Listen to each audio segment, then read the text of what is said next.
सन 1984 की सुबह का वक्त है। बरसात का मौसम है। 14 जुलाई तारीख है। एक पुराने ईसाई कब्रिस्तान में पुराने दरवाजे की जानिब एक पुराने जमाने का अंग्रेज एक हाथ में छाता लिए आहिस्ता आहिस्ता पहाड़ी पगडंडी पर चला आ रहा है। उस बुजुर्ग अंग्रेज की निगाहें परेशान हैं। कभी वो हिमालय की बर्फीली चोटी की तरफ और कभी कब्रिस्तान की वीरान दीवारों की तरफ देखती हैं। इन निगाहों को अगर कुछ चैन मिल जाता है तो सिर्फ इस खूबसूरत गुलदस्ते को देखकर जो उसने अपनी बगल में बहुत मोहब्बत से समेट रखा है।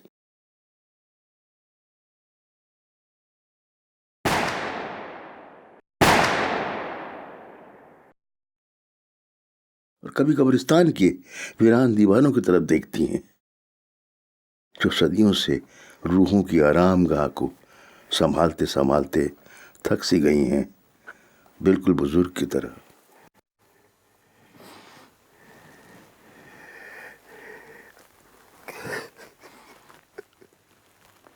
दोनों जहान तेरी मोहब्बत में हार के वो जा रहा है कोई शब गम गुजार के।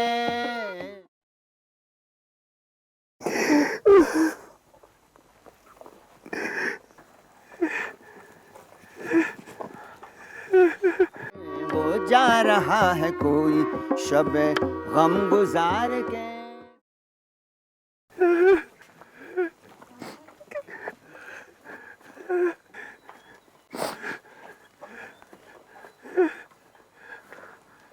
और जब उसके थके हुए लेकिन मुसम्मम कदम उसे आखिर कब्रिस्तान के पुराने दरवाजे तक पहुंचा ही देते हैं तो अंदर बैठा हुआ चौकीदार, जो खुद एक उजड़ी कब्र से कम नहीं है, नजदीक आकर उस बुजुर्ग के चेहरे को ताकता है तो वो भी परेशान हो जाता है कि अंग्रेज बुजुर्ग की आंखें बारिश की वजह से नम हैं या आंसू से। अमर सिंह, मेरी आंखें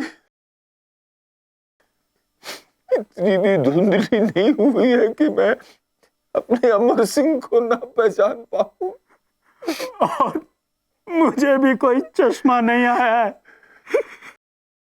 जो मैं इस नूरे मुजस्सिम को ना पहचान सकूं। बिल्कुल नहीं बदले तुम। देखो, 37 साल के बाद 37 साल के बाद भी तुमने मुझे पहचान लिया। कैसे भूल सकता हूँ? मैंने आपके वालिद मरहूम की कब्र यहाँ बनाई है। हर बरस उनकी बरसी पर अपने हाथों से फूल चढ़ाता हूँ।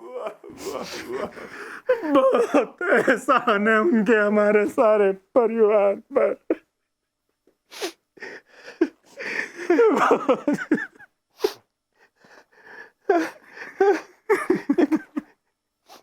एक बात बताओ,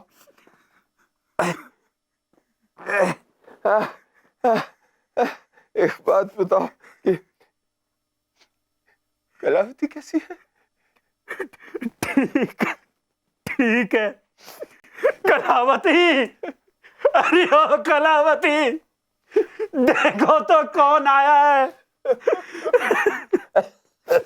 देखो।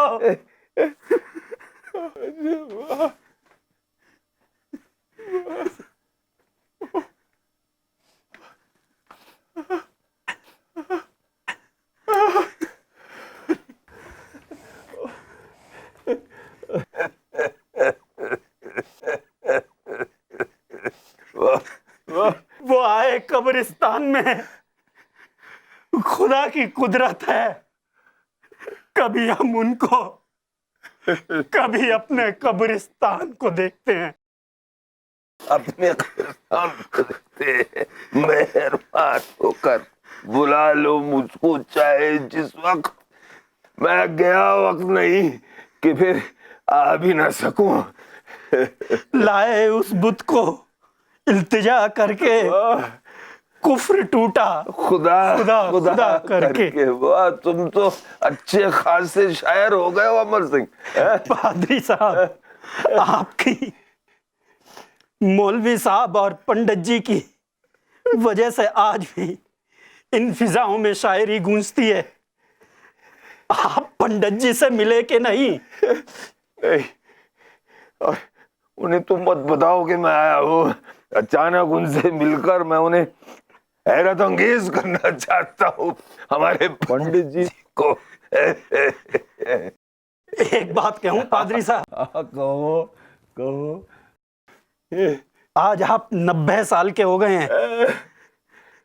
मुझे पूरी उम्मीद थी कि आप कोफिन पैक होकर आएंगे वो फिर पैक होकर सुन रहे हैं आप। और मैं आपकी कब्र, आपके वालिद मरहूम की कब्र के बराबर बनाऊंगा और वहां पर आपको दफन करके चैन की नींद सोऊंगा। लेकिन क्या करूं, मजबूर हूं। ये कब्रिस्तान जिंदा लोगों को दफनाने की इजाजत नहीं देता। जिंदा लोगों को दफनाने की इजाजत नहीं देता, सुन रही हैं आप? लेकिन अमर सिंह, आप भी तो 90 बरस के हो गए हैं। आपकी अस्थियां गंगा में परवाए बगैर मरने वाला नहीं हूं। मैं तुम्हें वो चैन की नींद नहीं सोने दूंगा, क्या समझे? मुझसे पहले तो आप ऊपर वाले को प्यारे हो जाएंगे। क्यों, मैं कुछ गलत नहीं बोल रहा हूँ? अरे कलावती, पादरी साहब के लिए अदरक वाली चाय बना के तो लाना। बिस्कुट भी। अरे कलावती, इतनी जल्दी भूल जाती हो? बिस्कुट से ही काम चलाओगी? कुछ समझी कि नहीं? समझ गई, समझ गई, समझ गई। रब की होवे सना हमेशा, रब की होवे सना, रब की होवे सना हमेशा, रब की होवे सना। तरसन खान सामा की याद आ रही है। हाँ, उनकी बहुत याद आती है, लेकिन सिर्फ उनकी ही नहीं। अच्छा, एक बात बताओ कि तुम्हारे दर्शन ठीक तो है ना? पादरी साहब, आपका दर्शन आज भी जिंदा है। वो आज भी आपकी राह देख रहा है। चलो एक बार फिर से अजनबी बन जाए हम दोनों। वाह, ये कितना खूबसूरत गाना है, कितना अच्छा बोला। ये गाना किसने लिखा है? साहिर लुधियानवी ने लिखा है। लुधियानवी, फिल्म गुमराह के लिए। वाह, बिल्कुल लगता है कि ये गाना उन्होंने मेरे लिए लिखा है। क्या नाम बताया? साहिर लुधियानवी। साहिर लुधियानवी। उनके कलाम में फैज की शायरी की महक है। फैज की शायरी की महक है। मतलब अमर सिंह यूं है कि फैज बहुत बड़े शायर हैं। वो गालिब को अपना गुरु मानते हैं। तो जिस तरह से फैज के कलाम में गालिब की शायरी की महक है, बिल्कुल उसी तरह आपके इस साहिर लुधियानवी के कलाम में फैज की महक है। चलो एक बार फिर से अजनबी। हाँ, समझ गया, मैं समझ गया। तुम, मौलवी साहब और पंडित जी फैज को बहुत पसंद करते हैं।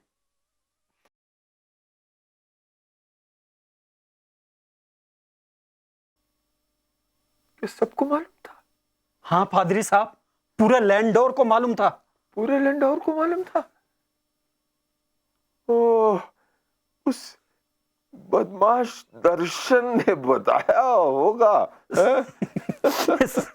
सिर्फ बताता ही नहीं था, बल्कि हमारे जमाने में ये मजाक चलता था कि उससे मिलना और आपसे मिलना बराबर है, बल्कि आपके दर्शन और उसके दर्शन में कोई फर्क नहीं था। सारा लैंडोर आपकी हर हरकत पर नजर रखता था। हर हरकत पर, हर हरकत पर नजर रखता। अब आप मुंह मत खुलवाइए। सबको मालूम था कि आप चाय के साथ ये लेते थे। चाय के साथ अजनबी बन जाए हम दोनों। वाह,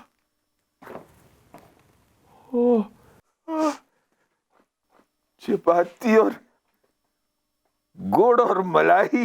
अरे वाह वाह वाह वाह वाह कलावती वाह। बिस्मिल्लाह।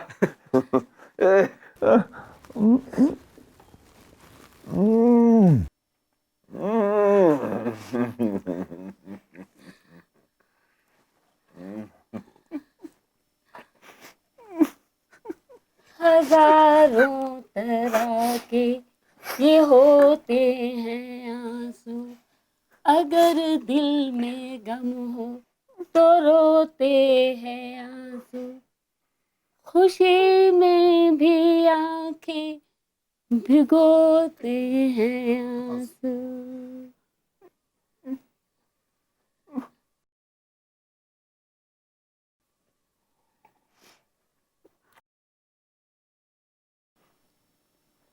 तुम लोगों के पास एक रेडियो हुआ करता था जो अपनी मर्जी से बजता था और अपनी मर्जी से बंद हो जाता था। उस बेचारे का क्या हुआ?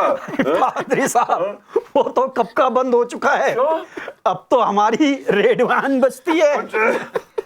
अरे क्या बात है, आप बंद मत हो जाइए।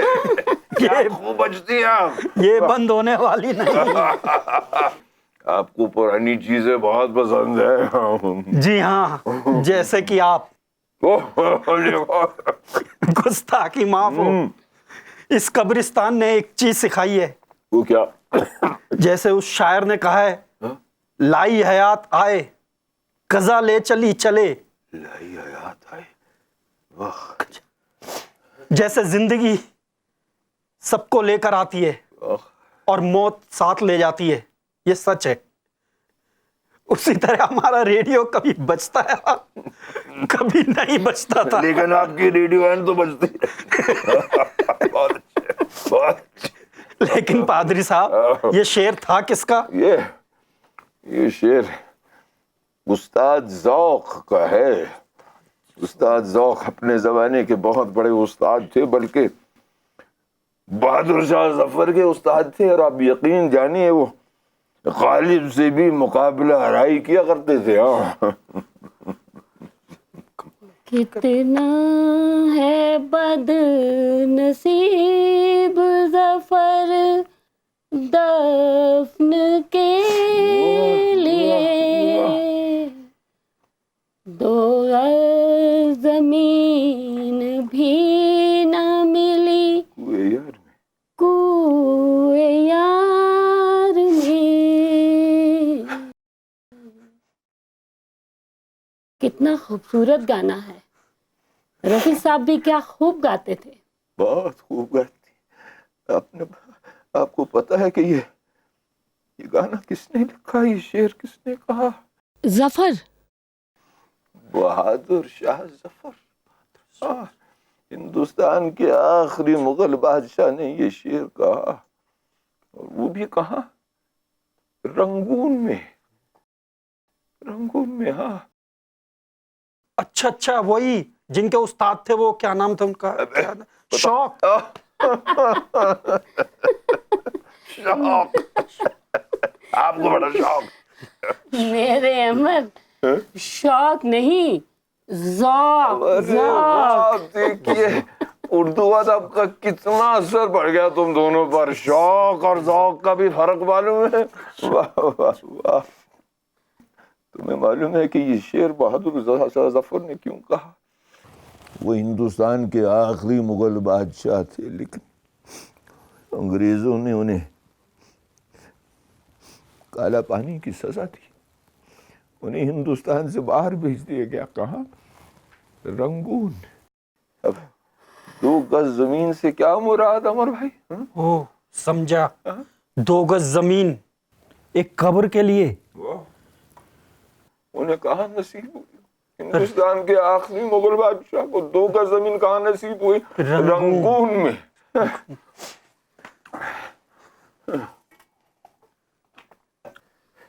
बहुत बहुत शुक्रिया।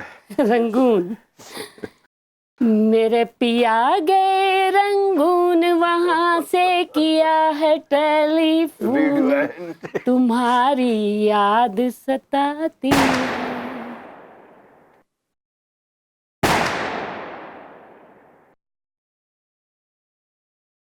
तुम्हारी याद सताती है।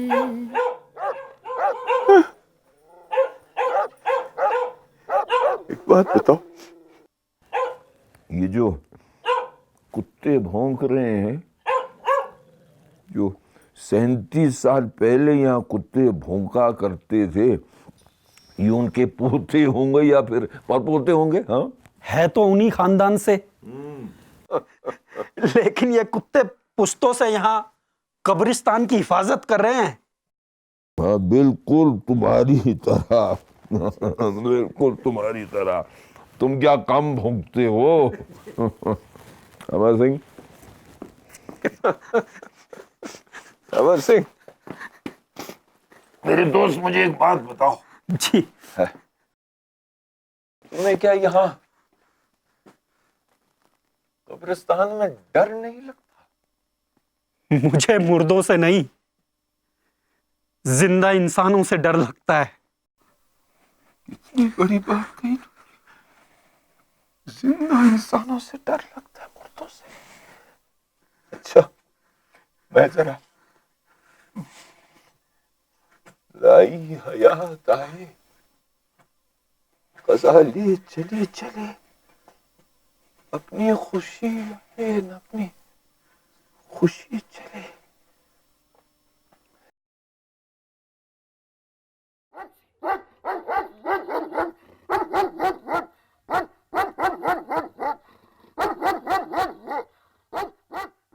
दूर एक कुत्ते की भौंकने की आवाज आती है, लेकिन उस अंग्रेज पादरी पर कोई असर नहीं होता।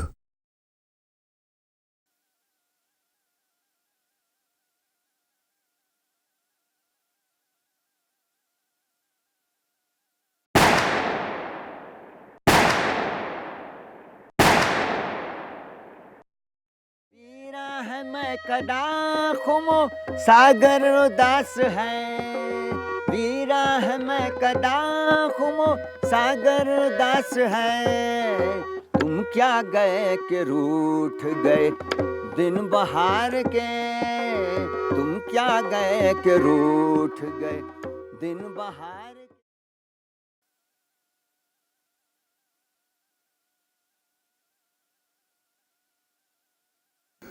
ऊंचे ऊंचे दरख्तों के बीच में से गुजरते हुए और पुरानी कब्रों को आदाब करते हुए वो बुजुर्ग अपनी मंजिल मकसूद तक पहुंच जाता है। अब उसकी निगाहें परेशान नहीं हैं, बल्कि उनमें अजीब सी हसीन सी बेचैनी नजर आती है। दुनिया ने तेरी याद से बेगाना कर दिया, दुनिया ने तेरी याद से बेगाना कर दिया, दुनिया ने तेरी याद से बेगाना कर दिया। तुझसे भी दिल फरेब हैं गम रोजगार के, तुझसे भी दिल फरेब हैं गम रोजगार के। और फिर हवा के एक झोंके के साथ इत्र की खुशबू की एक बारीक सी लहर उस बुजुर्ग के जज्बात पर बरसों के बाद हावी हो जाती है। भूले से मुस्कुरा तो दिए थे वो आज फैस, भूले से मुस्कुरा तो दिए थे वो आज पहले से मुस्कुरा तो दिए थे वो आज फैज, मत पूछ वलवले दिल ना कर दकार के। कब्र के पत्थर को देखकर उन बेचैन निगाहों को सुकून मिलने का सिलसिला शुरू होने ही वाला था, और वो सिमटा हुआ गुलदस्ता गोया खुद ब खुद उन बुजुर्ग के बगल से आज़ाद होकर कब्र पर सरनगू होने ही वाला था कि अचानक यकायक Do not blaspheme his grave.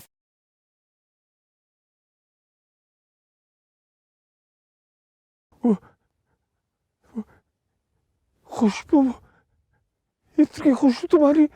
Stay away from his grave. बेटी, बेटी मैं समझा नहीं तुम क्या कहना चाहती हो। There's nothing to explain. Just do not blaspheme his grave. बेटी मैं यहाँ सजदा करने आया हूँ, इबादत करने आया हूँ। Don't talk to me about worship. Don't talk to me about prayer. देखो 37 साल के बाद मैं यहाँ आया हूँ, 37 साल के बाद। पूरी दुनिया में ये एक ही जगह है जहाँ मुझे सुकून मिल सकता है, राहत मिल सकती है। क्या तुम मुझे उस सुकून और राहत से महरूम रखना चाहती हो? Do not talk to me about peace. Do not talk to me about deliverance. क्या मुझे राहत का हक नहीं? मुझे सुकून का हक नहीं? No. You lost that right the day he died. बेटी, मुझे इसकी हकीकत मालूम है, और मुझे इस हकीकत का बयान करना है। तुम सुनना चाहो या फिर ना सुनना चाहो।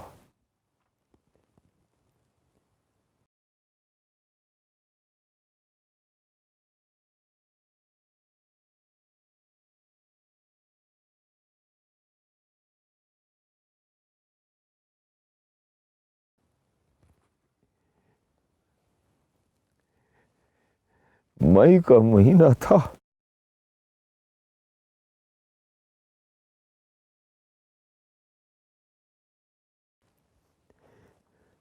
$1947। आजादी की खुशी को बंटवारे की आंधी ने नफरत में बदल दिया। मैं तन्हा से इलाहाबाद मसूरी आ रहा था। दुख भरी दास्तान जमाने की एक कड़ी है मेरे फसाने की। 1 महीने पहले जो मेरी बीवी का इंतकाल हुआ, मेरा बेटा मसूरी में एक स्कूल में टीचर था। उसे लेकर मेरा बेटा बहुत ज्यादा परेशान था। उसने मुझे जिम्मेदार ठहराया। बाप और बेटे के बीच तो दरार थी ही, लेकिन अब वो दरार बढ़ती ही जा रही थी। इस मकसद से मैं मसूरी आ रहा था कि किसी भी तरह से मैं उस दरार को कम कर दूं, और उस मकसद का एक पहलू ये भी है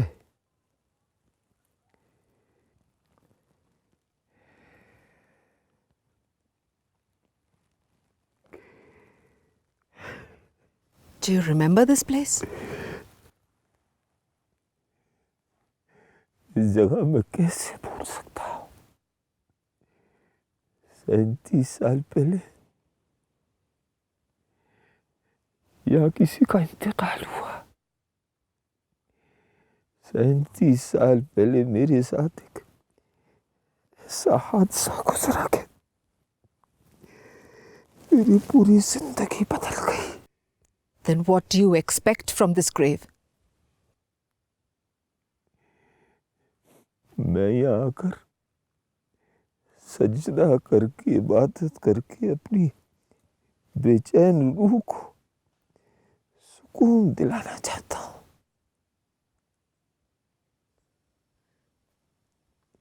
Do you think you'll ever get that peace, that salvation that you're looking for?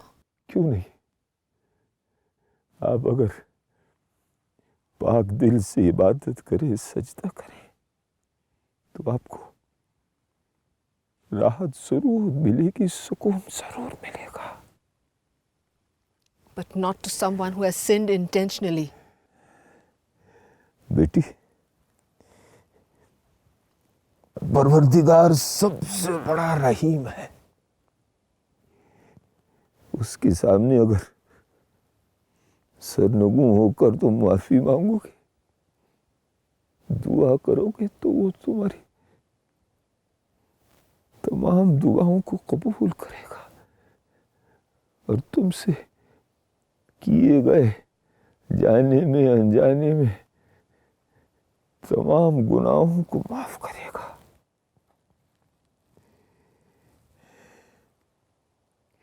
बेटी, इनसे तुम्हारा क्या रिश्ता है? He was my grandfather, my mother's father.